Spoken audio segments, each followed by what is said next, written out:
Good morning. My name is Dr. Rochelle Newton. I am a senior IT manager.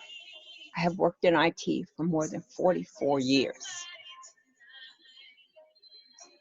I cannot say how much hurt, sadness, grief, anger, and frustration I feel with what's happening to people of color in the world today. One of my dear friends had me have a movie discussion with him, which gave me the idea to have my diversity chats with you. I've asked family, friends, administrators, coworkers, everyone that I could think of to do a 30-minute organic chat with me. These chats are not filtered. They're not pushing an agenda.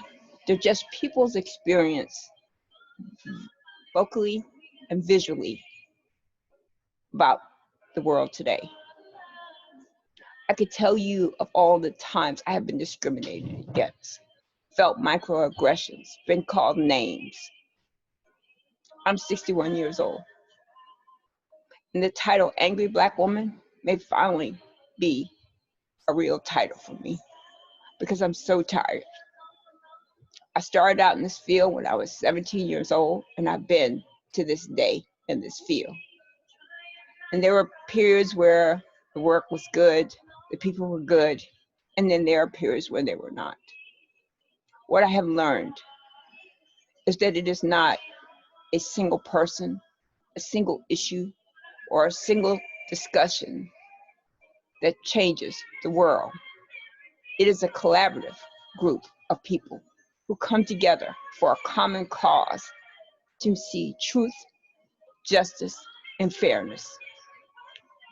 These videos will be from the perspective of the person I am interviewing, and I hope they're comfortable sharing their experiences, whether they encountered racism, discrimination, microaggression, or name calling or whatever, or whether they have not, but at least to have a voice, a place to speak your truth.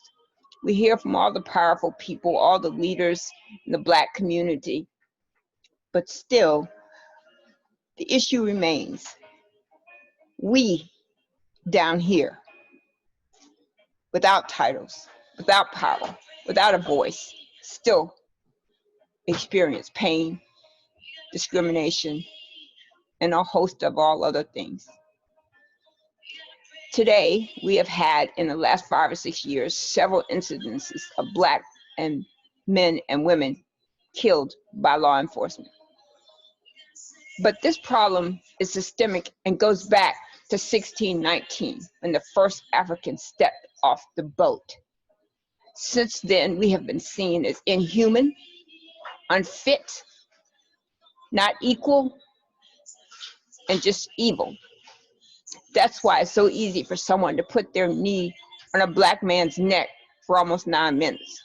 It's why Black men and women, brown men and women are not paid or promoted equally. It is why Black and brown people still struggle to find their American dream. The current leadership in Washington said we need to make America great again. I heard yesterday at the funeral for George Floyd, his niece say, America has never been great. And that statement resonated with me so much. It may have been great if you were white. It may have been great if you're a white man. It may be great if you're a white female. But it's never been great for anybody with any color in their skin or thickness of their lips and hips. We have struggled to get what we have. And as we continue this struggle, I want you to hear voices of everyday people tell you their stories, both good and bad, helpful and hurtful, but at least it's in a public space where you can listen and hear and see what we feel, what we think, what we're doing, what's happening in our lives, what experiences we have had in the America that we know. I ask again, is the American dream like a raisin that dries up and fades away for Black and brown people? Is it? Do you see us? Do you hear us? 5 young men were sent to jail for raping a woman in Central Park. Just recently in 2019, they were released.